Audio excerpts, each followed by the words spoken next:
Dans quelques jours, le président réélu du Bénin, Patrice Talon, prêtera serment pour entamer son second mandat. Un mandat dit d'accentuation du développement qui aura l'avantage de disposer d'un répertoire des besoins essentiels et des grandes attentes des populations pour les 5 prochaines années. Axes routiers, travaux de pavage, asphaltage, bitumage de routes, fibre optique, assainissement, électrification, construction et réhabilitation de palais royaux, de marchés modernes, de commissariats, camps militaires, stades, adduction en eau potable, construction de pistes rurales. On peut, en s'appuyant sur les doléances des maires des 77 communes du Bénin, dresser un répertoire presque exhaustif des besoins des populations béninoises pour les années à venir.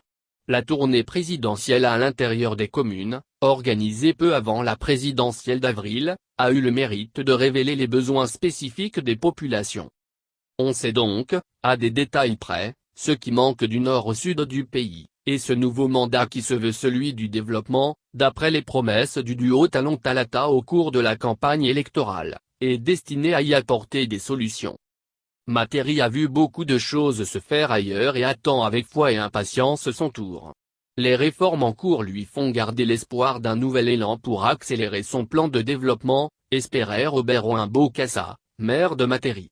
Parakou, pour sa part, s'interroge sur son port sec, le sort de son aéroport et la situation du COTEB. Cette ville attend toujours du gouvernement un stade digne du nom, avec une attention particulière au chômage des jeunes et l'autonomisation des femmes. Rallier la commune de Kéroux est un exercice bien difficile. Le maire Herman Imaliget apporte comme principale doléance la réalisation de voies d'accès et de circulation à l'intérieur de la commune.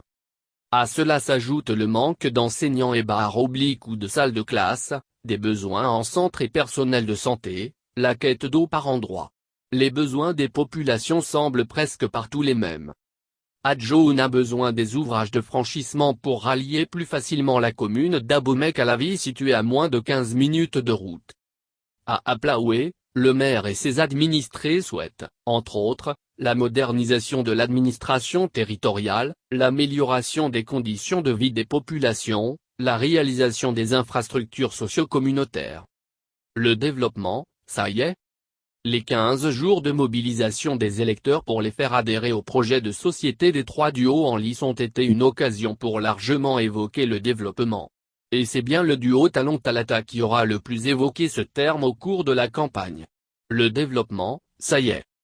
C'était là, l'un des slogans de campagne de l'équipe du président sortant qui n'a pas hésité à expliquer un peu partout dans le pays, que le temps sera désormais à la satisfaction des besoins des Béninois et que le mandat à venir est celui du développement.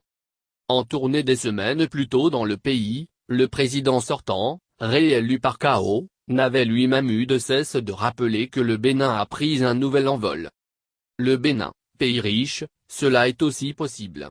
Dans chaque secteur d'activité, les choses ont commencé à bouger et je vous en félicite. Nous sommes capables de changer ce pays pour devenir riche.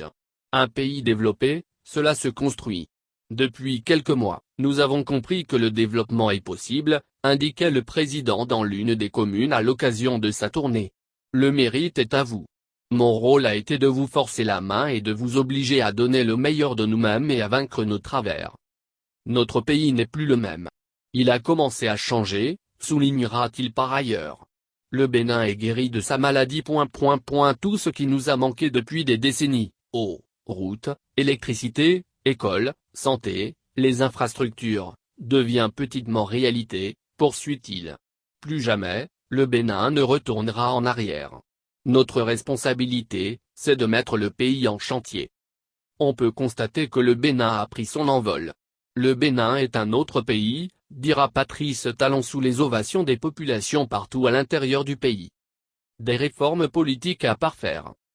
L'un des mérites du Bénin, au titre des 5 dernières années, c'est d'avoir réussi à assainir l'arène politique.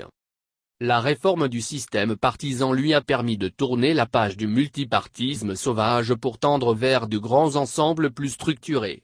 Les micro-partis politiques ont fait place, dans la douleur et parfois dans l'incompréhension, à de nouveaux regroupements politiques auxquels ont adhéré la plupart des animateurs de la vie politique. Ainsi, à l'instar de certains pays, le Bénin peut disposer de courants politiques forts au sein desquels émergent de véritables acteurs politiques qui s'instruisent non plus des mauvais exemples et de la rue, mais plutôt à travers un parcours politique digne du nom. Autre avantage, la diminution de la corruption électorale. Les gadgets électoraux, les vivres, et autres biens matériels offerts aux électeurs à la veille des confrontations électorales pour obtenir leur adhésion tend à disparaître au fil du temps. On peut se réjouir de constater que le citoyen électeur opère de plus en plus son choix en toute conscience et en toute responsabilité. Mais tout n'aura pas été parfait dans la mise en œuvre des réformes politiques.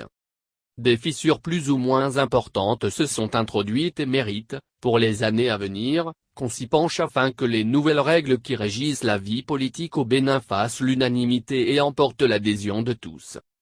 Faire les choses mieux que par le passé. Tout au long de son périple dans les communes, le président Patrice Talon avait expliqué aux populations pourquoi l'argent ne circule plus.